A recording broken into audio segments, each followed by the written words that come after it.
সকলকে জয় যিশু। তোমাদের সবাইকে স্বাগত এবং ধন্যবাদ জানিয়ে প্রভুর বাক্য নিয়ে আমি আবারও চলে আসলাম। আরও একটা সুন্দর সময়, প্রত্যেকটা সময়ের মতন, প্রত্যেকটা দিনের মতন আজকের এই সময় আমরা উপস্থিত হয়েছি। প্রভু আমাদেরকে সেই সুযোগ করে দিয়েছেন, তাই জন্য প্রভুকে ধন্যবাদ জানাই। তো বন্ধুরা, তোমাদের প্রত্যেককে ধন্যবাদ জানাই আমি আমার হৃদয় থেকে, কারণ তোমরা প্রত্যেকটা দিন আমার সঙ্গে আছো, প্রত্যেকটা সময় আমার সঙ্গে তোমরা থাকো। আমি বিশ্বাস করি আর আমি জানি সেটা তোমরা আমার থেকে ঈশ্বরের বাক্য শুনছো, সেই জন্য তোমাদেরকে অসংখ্য ধন্যবাদ। এবং তোমাদেরকে তো অবশ্যই ধন্যবাদ দেব, কারণ তোমরা যদি না থাকতে প্রভুর বাক্য শেয়ার করতে পারতাম না। তার থেকেও বড় ধন্যবাদ আমি ঈশ্বরকে দিতে চাই, তিনি এই সুযোগ আমাকে করে দিয়েছেন, তিনি আমাকে তার বাক্য বলতে সাহায্য করছেন, সেই জন্য ঈশ্বরকে ধন্যবাদ। আর আমি বিশ্বাস করি তোমরাও প্রভুর গৌরব করো, তোমরাও প্রভুর বাক্যের দ্বারা প্রভুর প্রশংসা করো। হ্যাঁ বন্ধুরা, আমাদের কর্তব্য প্রভুর গৌরব করা, প্রভুর ধন্যবাদ করা, তার উদ্দেশ্যে জয়গান করা। আমরা জানি ইব্রিয় তার 13 অধ্যায় 15 পদ আমাদেরকে তাই শিক্ষা দিয়েছে, তাই বলছে যে তাই জন্য যিশুর মাধ্যমে আমরা ঈশ্বরের উদ্দেশ্যে স্তব বলি উৎসর্গ করতে যেন বিরত না হই। সেই বলিদান হলো স্তব স্তুতি, যা আমরা তার নাম স্বীকার করি এবং সেই নাম স্বীকারকারী ওষ্ঠাধরে আমাদের তা থাকে। আমরা ঈশ্বরের উদ্দেশ্যে বলিরূপে প্রথম নিজেদের জীবনকে উৎসর্গ করব, যা কিনা আমরা রোমীয় তার 12 অধ্যায় 1 পদ দেখলে পাই, আর দ্বিতীয়ত ইব্রিয় তার 13 অধ্যায় 15 পদ থেকে পাই আমরা ঈশ্বরের উদ্দেশ্যে স্তব বলি উৎসর্গ করব। দেখো, বলির বিষয় যদি বলি, আমরা দেখে থাকব, আজকের যদিও বিষয় আমার এটা নয়, কিন্তু আমি বলবো, জানানোটা দরকার। এই বলি যদি দেখি, তবে আমরা দেখব কি জগতের মানুষ তারা বিভিন্ন বলি উৎসর্গ করে তাদের আরাধ্য দেবতার কাছে। জগতের মানুষ তা করে, তারা বিভিন্ন বলি উৎসর্গ করছে তাদের আরাধ্য দেবতার কাছে। আর এই বলির অর্থ হলো সেই রক্ত তাদের পাপের ক্ষমা দেবে। তারা মনে করে যদি তাদের আরাধ্য দেবতা কোনো কিছুতে অসন্তুষ্ট হয়ে থাকেন, কিংবা যদি কারোর সেই বলি প্রথার বিষয় যদি, যেমনটা কি অনেকে ঈশ্বরের থেকে কিছু চেয়ে থাকেন, জগতের মানুষ যেভাবে চেয়ে থাকেন, তারা মানত করে, তারপর তারা সেই বলি দেয়, এবং কারোর সেটা রেডিশন হয়ে চলেইছে, তো তারা পশুকে বলি দিচ্ছে, তার রক্ত ঝরছে, তারা মনে করছে তাদের আরাধ্য ঈশ্বর বুঝি ওই রক্ততে সন্তুষ্ট হচ্ছেন, তাদের পাপের ক্ষমা হচ্ছেন। তারা এই ধারণা নিয়েই চলছে, কিন্তু ঈশ্বর আমাদের থেকে তো রক্ত চান না, তিনি নিজেই তো আমাদের জন্য রক্ত ঝরিয়েছেন। ঈশ্বর তো এমনই মহান হন, তার সন্তানদেরকে তো তিনি এরকমই ভালোবাসেন, তিনি চান না যেন তার সন্তানেরা কষ্টে থাকেন। আর সেই জন্য আজকে আমরা উদ্ধারপ্রাপ্ত খ্রিস্টের দ্বারা। হ্যাঁ, এখন যদি প্রশ্ন হয় বলো যে তাহলে জগতের সবাই কেন, তা নয়, তাহলে বলবো জগতের সবাই কি প্রভু যিশুকে বিশ্বাস করেছে? করেনি, কিন্তু আমরা করেছি, তাকে আমরা বিশ্বাস করেছি, আমরা পরিত্রাণ পেয়েছি, ঈশ্বর আমাদেরকে মুক্ত করেছেন। তাই আমাদের থেকে ঈশ্বরকে বলি দেওয়ার জন্য শুধুমাত্র নিজের জীবনকে দাও, এর উদ্দেশ্য বা এর অর্থ এই নয় যে নিজের জীবনকে দেব মানে নিজের প্রাণ দিয়ে দেব, না। তোমার জীবনকে ঈশ্বরের হাতে সমর্পণ করো, তোমার জীবনকে প্রভুর হাতে রাখো, তাকে পরিচালনা করতে দাও তোমার জীবনকে। 2 নম্বর হলো, তুমি স্তুতির মাধ্যমে, তুমি আরাধনার মাধ্যমে খ্রিস্টের গৌরব করো। আর যখন আমরা খ্রিস্টের মাধ্যমে স্তব গান করছি, তখন ঈশ্বরের গৌরব হচ্ছে। আর এই স্তব গান করা হলো ঈশ্বরের উদ্দেশ্যে বলি দেওয়া। দেখো, আমাদের পাপের ক্ষমা হয়েছে খ্রিস্টের রক্তের দ্বারা, কাজেই আমাদের পাপ ক্ষমার জন্য নিজেদের রক্তকে ঝরাতে হবে না। আমরা মুক্ত, আমরা স্বাধীন তা খ্রিস্টের রক্তের দ্বারা। আর সেই পবিত্র রক্ত তিনিই ঝরিয়েছেন।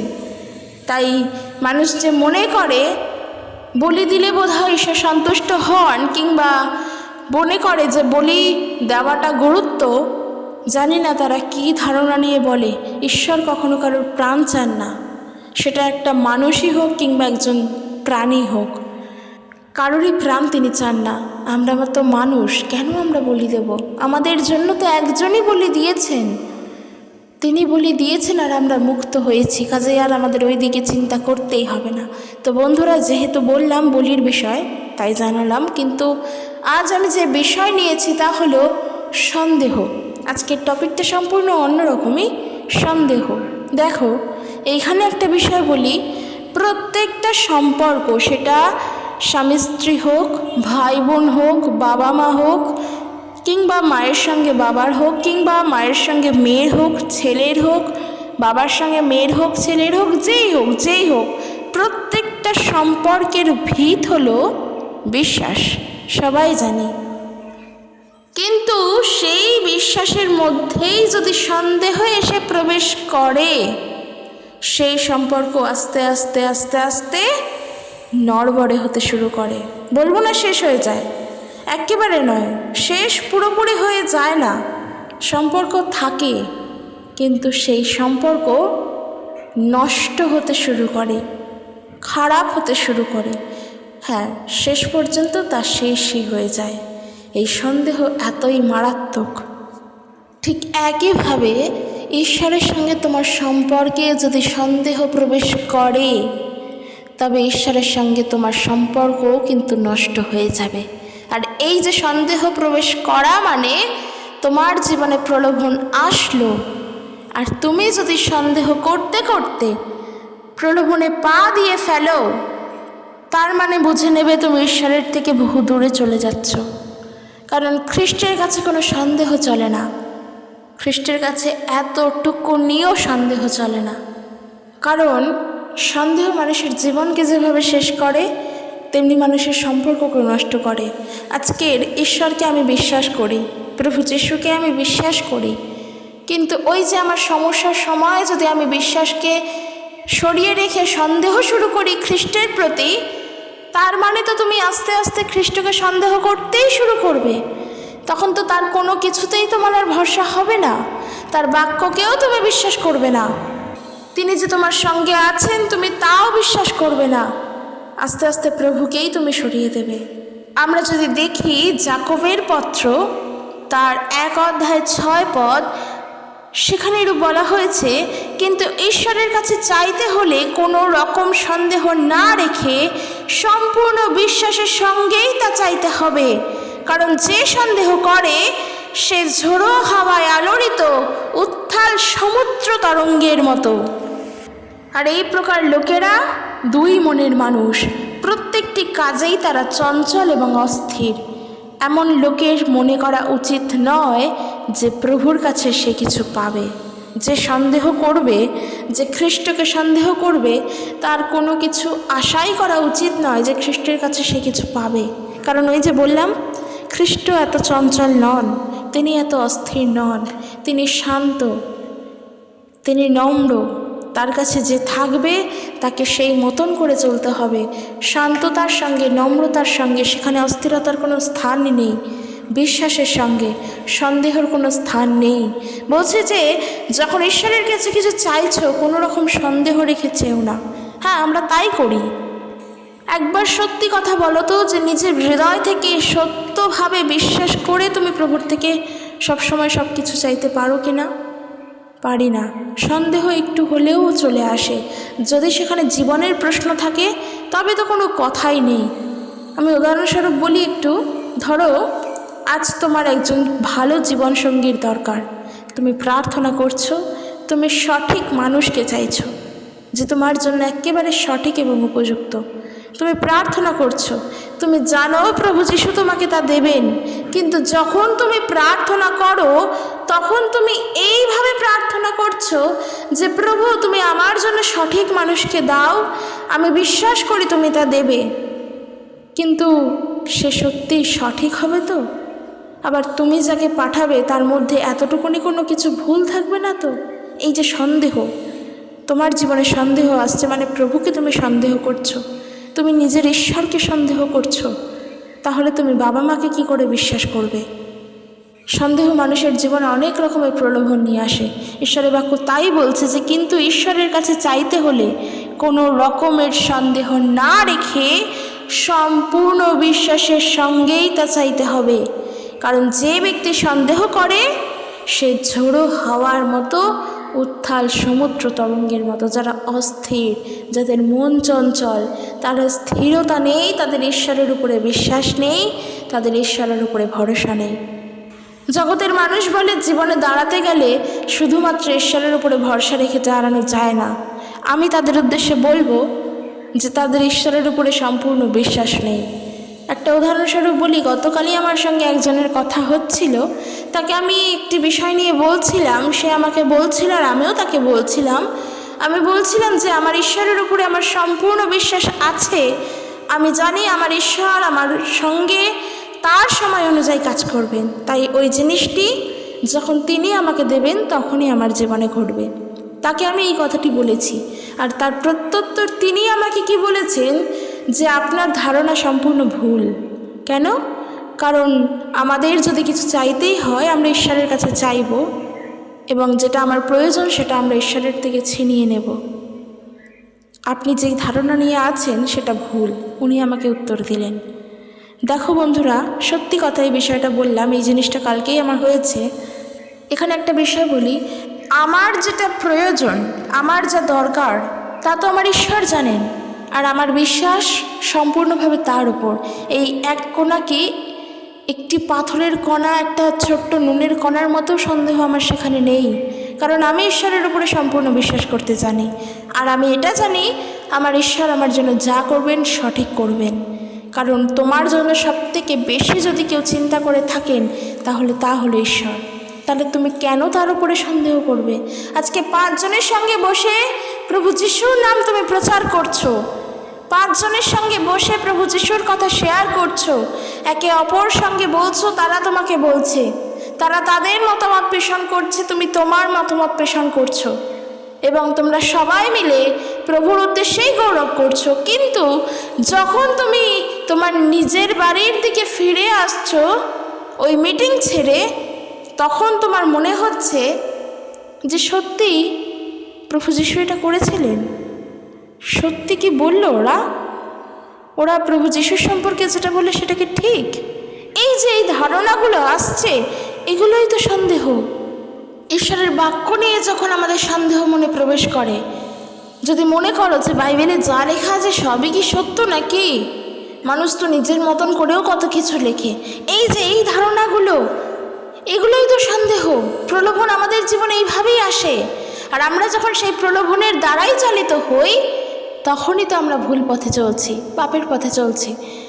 তুমি ঈশ্বরের বাক্যকে যাচাই করছো, ভালো কথা, করো, সেটা ঠিক না ভুল তা প্রার্থনার দ্বারা করো, নিজের মনে সন্দেহ রেখে নয় যে এই বাক্য কি সত্যি। প্রার্থনা করো, প্রভুকে বলো যে প্রভু যদি এই বাক্য সত্যি হয় আমাকে সঠিকটা বুঝিয়ে দাও, কিন্তু আমার মনে কোনো রকমের সন্দেহ এনো না তোমার বাক্যের প্রতি, কারণ আমি তোমাকে ভালোবাসি, আর আমি যাকে ভালোবাসি আমি তাকে সন্দেহ করতে পারি না।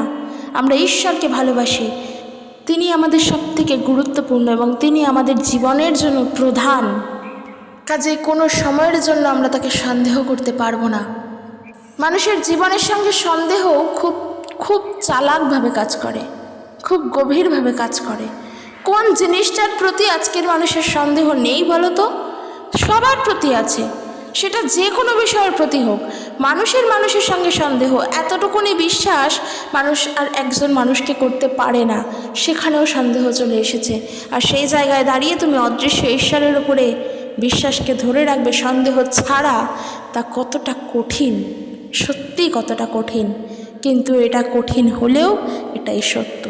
সত্য সবসময় কঠিন, আর সেই সত্য হলো কি, ঈশ্বরের উপরে সম্পূর্ণ বিশ্বাস করতে হয়, সন্দেহকে দূরে ঠেলে ফেলে দিয়ে। ঈশ্বরের কাছে কোনো সন্দেহ চলে না।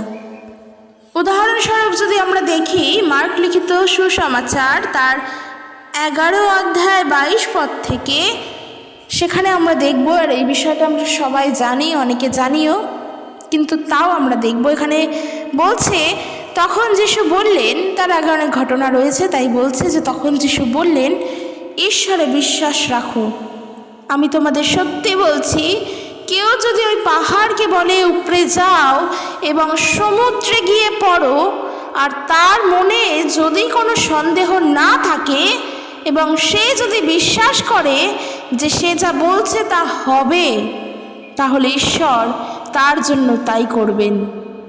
এই জন্য আমি তোমাদের বলি, তোমরা যা কিছুর জন্য প্রার্থনা করো, যদি বিশ্বাস করো যে তোমরা তা পেয়েছো, তাহলে তোমাদের জন্য তা হবেই হবেই। তার মানে বোঝো বিশ্বাসটা আমাদের কোন পর্যায়ে নিয়ে যেতে হবে। আজকের দেখো, একবার ভাবো, প্র্যাকটিক্যালি ভাবো, তুমি প্রার্থনা করতে দাঁড়াচ্ছ, তোমার অর্থ নেই, তুমি অর্থের দিক থেকে শূন্য, একেবারে শূন্য। মানে তোমার যা অর্থ আছে তা তুমি খেয়ে পড়ে সুন্দরভাবে জীবন কাটাচ্ছ, কিন্তু এক্সট্রা যদি কিছু প্রয়োজন হয় সেই অর্থ তোমার কাছে নেই, আর তুমি তারই জন্য প্রার্থনা করছো। কারণ মানুষের জীবনে বেঁচে থাকতে গেলে শুধুমাত্র তো আর খেয়ে পড়ে বেঁচে থাকা যায় না, তার প্রয়োজনীয় অনেক কিছু থাকে।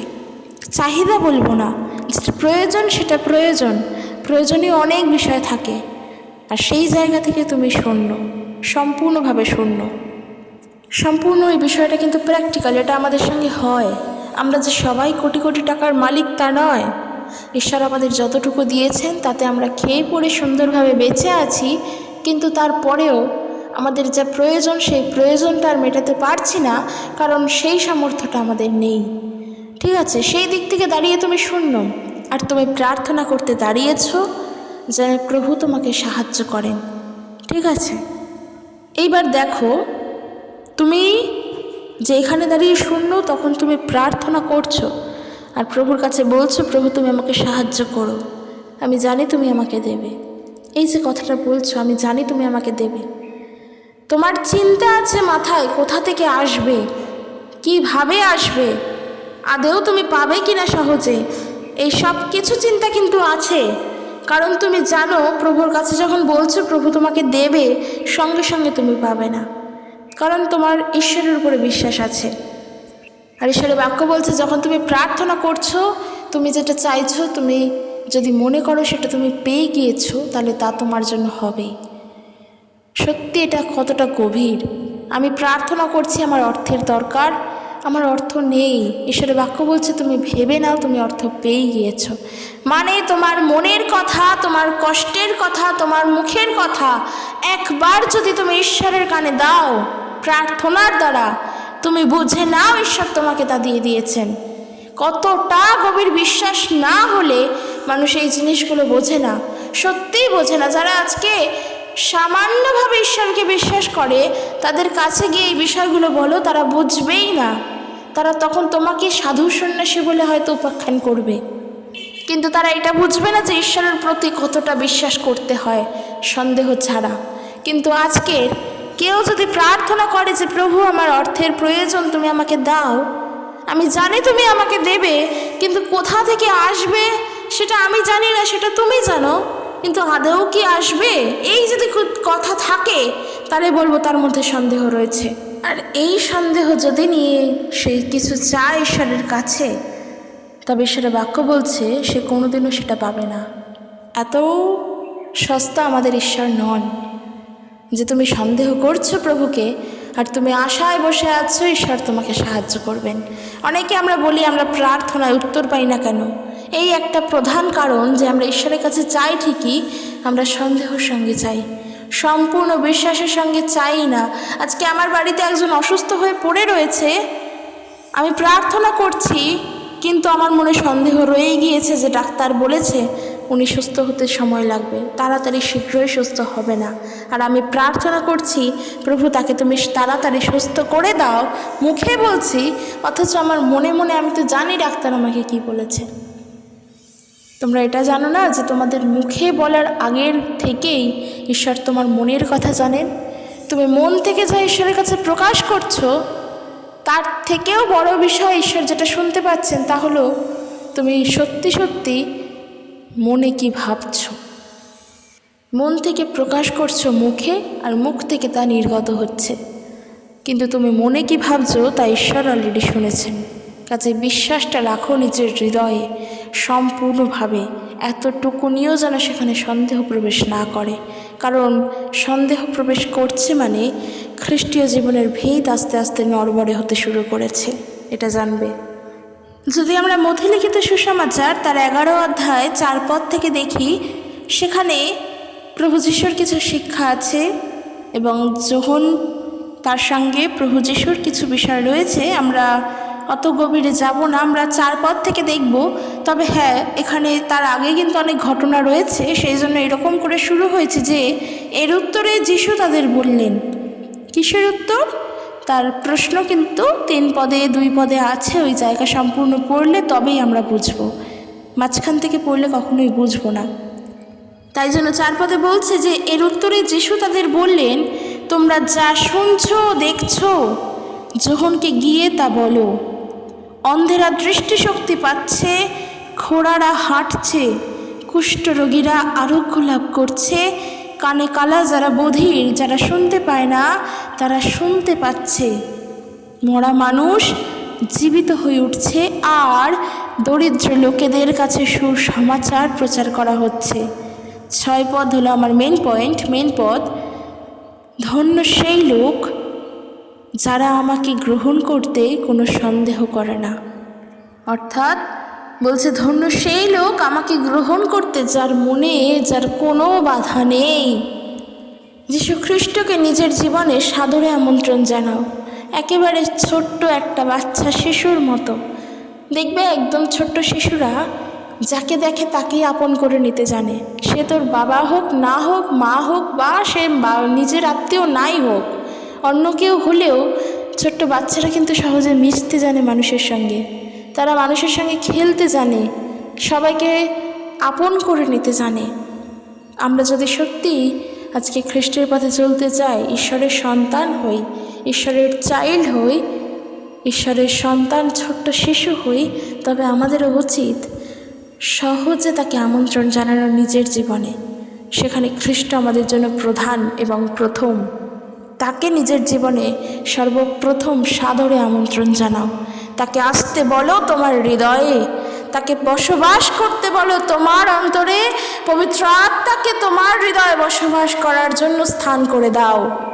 আর প্রভু যিশু তাই বলছেন যে ধন্য সেই লোক যে কিনা আমাকে গ্রহণ করতে কোনো সন্দেহ করে না। সত্যি আজকের আমরা যখন খ্রিস্টকে জেনেছি, আমরা আর অন্য 5 জন মানুষের মতো হাজার একটা প্রশ্নের ভিড়ের মধ্য দিয়ে প্রভুকে জানিনি। অন্তত আমি তো তা জানিনি। প্রভু যিশুকে যখন আমি জেনেছিলাম, ন্যাচারালভাবেই জেনেছি যে তিনি আছেন, তাকে সবাই জানে, তাকে বিশ্বাস করতে হয়। আমাকে যখন ছোট থেকে বলা হয়েছে, এইভাবেই বলা হয়েছে যে তাকে বিশ্বাস করতে হয়, তাকে বিশ্বাস করা যায়, তার কাছে প্রার্থনা করতে হয়, তার কাছে প্রার্থনা করা যায়, এইভাবেই আমাকে বলা হয়েছে। আমি এইভাবেই তাকে জেনেছি। তার অলৌকিক কার্য আমি তখন অত বুঝতাম না, তার মাহাত্ম্যও আমি তখন জানতাম না। তো বিশ্বাস তো অনেক দূর। সত্যিই তখন ছোট্ট শিশুর মতনই হৃদয় ছিল, আর সেই ছোট্ট শিশুর মতো এই হৃদয় থাকার জন্যই খ্রিস্টকে সহজে আমন্ত্রণ জানাতে পেরেছে নিজের কাছে। সত্যি প্রভু যিশুকে তার জন্য অসংখ্য ধন্যবাদ জানাই, অসংখ্য ধন্যবাদ দিই যে তিনি আমাকে অনেক পূর্ব থেকেই বেছে রেখেছিলেন, আর ঠিক তার নিজের সময় মতন আমাকে তিনি আমার কাছে এসেছেন, আমাকে তিনি ব্যবহার করেছেন। এই জন্য প্রভুকে ধন্যবাদ, সত্যি হৃদয় থেকে ধন্যবাদ, কোনো সন্দেহ নেই সেখানে। কিন্তু যখন তুমি আস্তে আস্তে বড় হবে, তোমার সমস্ত কিছুর জ্ঞান হবে, সব কিছুকে উপলব্ধি করতে শিখবে, ভালো এবং মন্দকে জানতে শিখবে, যেমনটা পাপের শুরুতে হয়েছিল, সেই গাছের ফল খেয়ে আদম এবং হবার মধ্যে সেই ভালো মন্দ বিচার এসেছিল, তা তো আমাদের মধ্যে এখনও প্রবাহমান, আজীবনকাল ধরেই তা প্রবাহমান থাকবে। তাই আস্তে আস্তে যখন তুমি বড় হবে, তোমার মধ্যে সব কিছুর জ্ঞান আসবে, দেখবে তখন খ্রিস্টকে গ্রহণ করতে গেলে কতই না প্রশ্ন তোমার মধ্যে আসবে। কিন্তু তুমি যদি ছোট্ট শিশুর হৃদয় সহকারে খ্রিস্টকে আমন্ত্রণ জানাও, প্রভু যিশু বলছে ধন্য সেই লোক, সত্যিই সে ধন্য। তার মধ্যে কোনো প্রশ্ন নেই, তার মধ্যে কোনো জটিলতা নেই, যেমন একটা ছোট্ট শিশুর মধ্যে থাকে না। সেজন্য খ্রিস্টের কাছে আসতে গেলে ছোট্ট শিশুর মতো হতে হবে, স্বর্গরাজ্যে একজন সরল শিশুর ন্যায় হতেই হবে। তার মতন, তার মধ্যে হাজারো প্রশ্ন, একজন শিশুর মধ্যে হাজারো প্রশ্ন, কিন্তু সেই প্রশ্নের উত্তরও অনেকেই সরল এবং অনেক সাধারণ, অনেক সুন্দর, তার মধ্যে কোনো জটিলতা নেই। তাই প্রভু যীশুকে যখন জানছো, অবশ্যই সন্দেহবিহীনভাবে তাকে গ্রহণ করো। আমরা যদি 14 অধ্যায়, যোহন তার 14 অধ্যায় 1 পদ দেখি, সেখানেই আমরা দেখব, সেখানেই তিনি বলছেন, কে বলছেন? প্রভু বলছেন, তোমাদের হৃদয় বিচলিত না হোক, ঈশ্বরের উপরে বিশ্বাস রাখো আর আমার প্রতিও তোমরা আস্থা রাখো। আর আমরা পড়লাম যাকব তার 1 অধ্যায় 6 পদ, 7 পদ, 8 পদ, যে যারা ঈশ্বরের উপরে বিশ্বাস রাখে কিন্তু সন্দেহের সঙ্গে, তারা উত্থাল সমুদ্র তরঙ্গের মতো, তারা সত্যিকারের অস্থির, তাদের হৃদয় চঞ্চল। আর যোহন লিখিত সুসমাচার তার 14 অধ্যায় 1 পদেও প্রভু যীশু খ্রিস্ট তিনি বলছেন, তোমাদের হৃদয় যেন বিচলিত না হয়, ঈশ্বরের উপরে বিশ্বাস রাখো, হৃদয়কে উদ্বিগ্ন করো না। যখন ঈশ্বরের উপরে সম্পূর্ণ বিশ্বাস তোমার থাকবে, তখনই তুমি হৃদয় থেকে শান্ত থাকতে পারবে। যখন তুমি সম্পূর্ণভাবে প্রভুর উপরে বিশ্বাস করতে পারবে, তখনই তোমার ঈশ্বরের সঙ্গে সম্পর্ক সঠিক হবে। কিন্তু যদি সেখানে সন্দেহ প্রবেশ করে, খ্রিস্টের সঙ্গে সম্পর্কও তোমার নড়বড়ে হবেই হবে। একটু প্র্যাকটিক্যালি বলি, উদাহরণস্বরূপ যদি ধরো আজকের এমন একটা পরিবার যেখানে তার স্বামী স্ত্রীর সঙ্গে সর্বক্ষণ অশান্তি হয়েই চলেছে, তাদের নিজেদের ওপরে কোনো বিশ্বাস নেই, নিজেদের ওপরে কোনো ভরসা নেই, তারা সন্দেহের সঙ্গে বাস করছে, দুজনকে উভয়কেই সন্দেহ করে। আচ্ছা, উভয়কে নাই করুক, একজন আর একজনকে সন্দেহ করে। হয় স্বামী তার স্ত্রীকে সন্দেহ করছে, না হলে স্ত্রী তার স্বামীকে সন্দেহ করছে।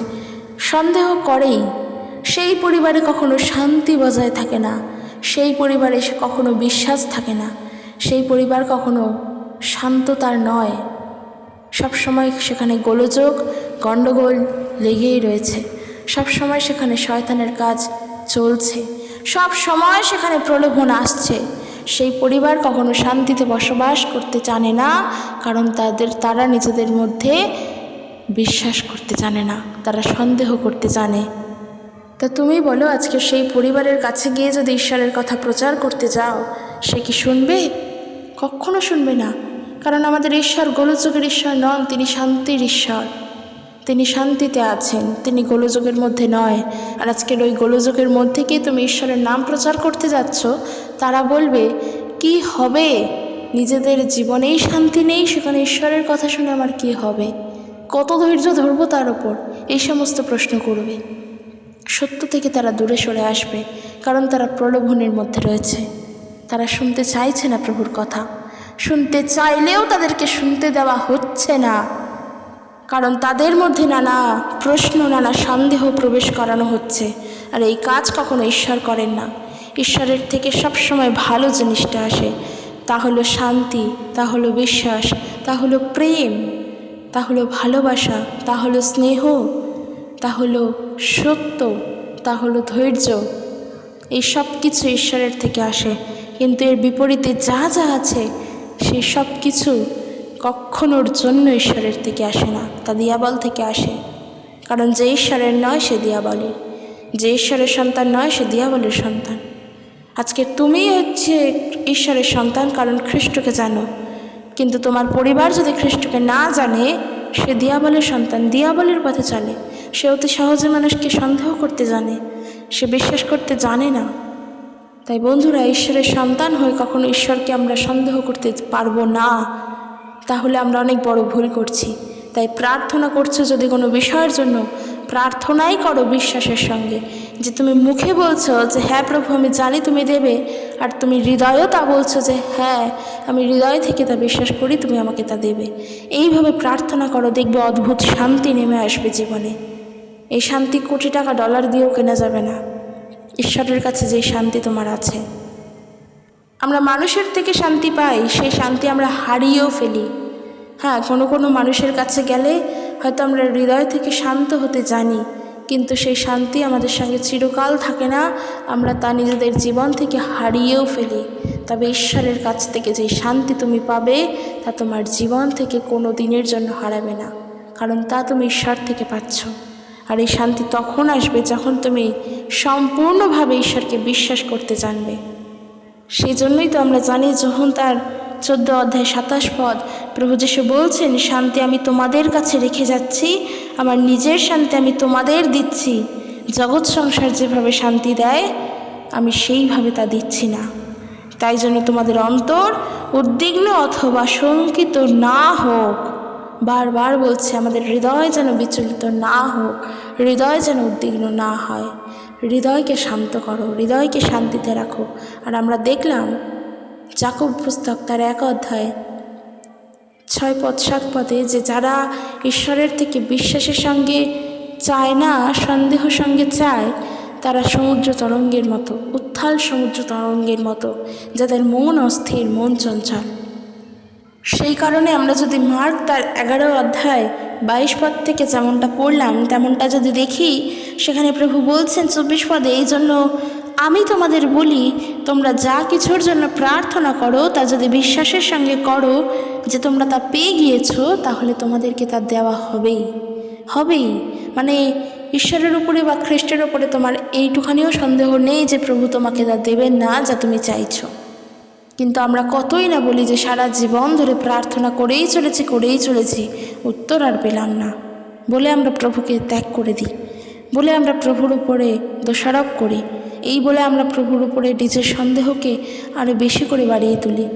আর তার ফলে কী হয়, কোনো কিছুর জন্যই আর প্রার্থনা তখন করি না, কারণ মনে করছি তো কিছু পাচ্ছি না, কিছুই হচ্ছে না, এরম করি।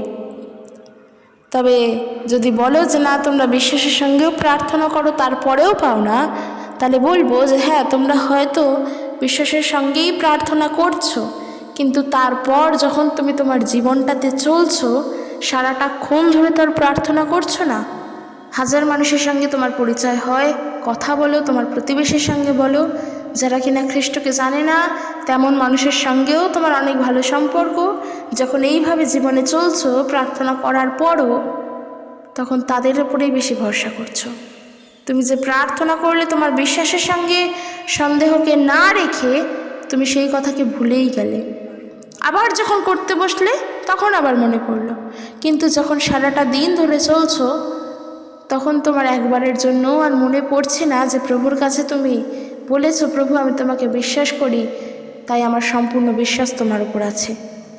যদি তা মনেই পড়তো, তাহলে তুমি জগতের মানুষকে বেশি প্রাধান্য দিতে না, তোমার সেই মানুষগুলোর সঙ্গে যাদের সঙ্গে চলছো তাদেরকে বেশি গুরুত্ব দিতে না, তাদের কথাকে বেশি শুনতে না, তাদের কথাকে বেশি প্রাধান্য দিতে না। তাহলে তুমি এটাই করতে, যখন তুমি প্রার্থনা করলে তখন তুমি তোমার বিশ্বাস সম্পূর্ণ প্রভুর উপরেই রাখতে। এই যে এই জিনিসটা, এটাই হলো সন্দেহ, যেটা আমরা খুব সহজেই করে থাকি। যখন প্রার্থনা করে বিশ্বাসের সঙ্গে করছি, কিন্তু প্রার্থনা যখন শেষ, আবার যখন নিজের জীবনে ফিরে আসছি, সবার সঙ্গে মিশছি, কথা বলছি, গল্প করছি, আবার ওই প্রার্থনার কথা ভুলে যাচ্ছি। তখনই নিজের কষ্টের কথা, নিজের দুঃখের কথা, নিজের পরিবারের কথা শুরু করে দিচ্ছি। তখনই নিজের মতন করে আমরা চলছি জীবনে। তখনই আমরা ভুলে যাচ্ছি যে আমরা প্রভুর সঙ্গে কী কথোপকথন করলাম। তাহলে তোমরাই বলো, যদি এরকম করে চলো, কখনো কি প্রার্থনার উত্তর পাবে? আশা করো কোন হিসেবে? যার উপরে ভরসা করেছো তার উপরে ভরসাকে রেখে তারপরেও তাকে সন্দেহ করে জগতের মতো করে চলছো, আশা করো কি করে সে তোমাকে দেখবেন, সে তোমার প্রার্থনা শুনবেন? তিনি তোমাকে ছাড়বেন না, কিন্তু তিনি তোমার প্রার্থনা শুনবেন ভাবো কি করে? কথাগুলো শুনতে কঠিন হলেও কথাগুলো সত্য। যখন প্রার্থনা করো সম্পূর্ণ বিশ্বাসের সঙ্গে, এক কণাও, এক ইঞ্চিও যেন সন্দেহ না থাকে। আর যখন প্রার্থনা করার পর প্রার্থনা শেষ হয়ে যাচ্ছে, তারপর যখন সেই জগতের মানুষদের সঙ্গেই নিজেদের সঙ্গে চলছো, তখন যেন প্রার্থনার সময় প্রভুকে কী বলেছিলে তা ভুলে না যাও। জগতের কাছে নিজের কষ্টের কথা বলতে বসো না, কারণ তুমি বিশ্বাসের সঙ্গে প্রার্থনা করে প্রভুর কাছে কষ্টের কথা জানিয়েছ। তুমি জানো তার উপরে ভরসা করেছো, তার উপরে সন্দেহ তুমি করোনি, তাহলে আবার কেন সেই কাজ করছো? কেন প্রভুর বিরুদ্ধে যাচ্ছ এইভাবে? তা করো না। প্রার্থনার উত্তর অবশ্যই পাবে। প্রভু তোমার কথা সেই মুহূর্তেই শোনেন যখন তুমি প্রার্থনা করো। না হলে তিনি কখনো বলেন এই বিষয় যে যখন তোমরা প্রার্থনা করতে দাঁড়াও তখন যদি তোমরা বিশ্বাস করো তুমি তা পেয়েছো, তাহলে তোমাকে তা দেওয়া যাবেই। তার মানে প্রার্থনা যখন করছো প্রভু তখনই তিনি শুনতে পাচ্ছেন তোমার কথা। তোমার কর্তব্য শুধু বিশ্বাস করা, সন্দেহ না। তাই বন্ধু, ঈশ্বরের সঙ্গে নিজের সম্পর্ককে সঠিকভাবে ধরে রাখার জন্য সন্দেহ নয়, বিশ্বাসে দাঁড়িয়ে থাকো। তো চলো আজকের ভিডিও এখানে শেষ করছি। ভিডিওটি কেমন লাগলো জানিও, যদি ভালো লাগে একটা লাইক করে দিও। সুস্থভাবে থাকো প্রত্যেকে। জয় যিশু। Praise the Lord.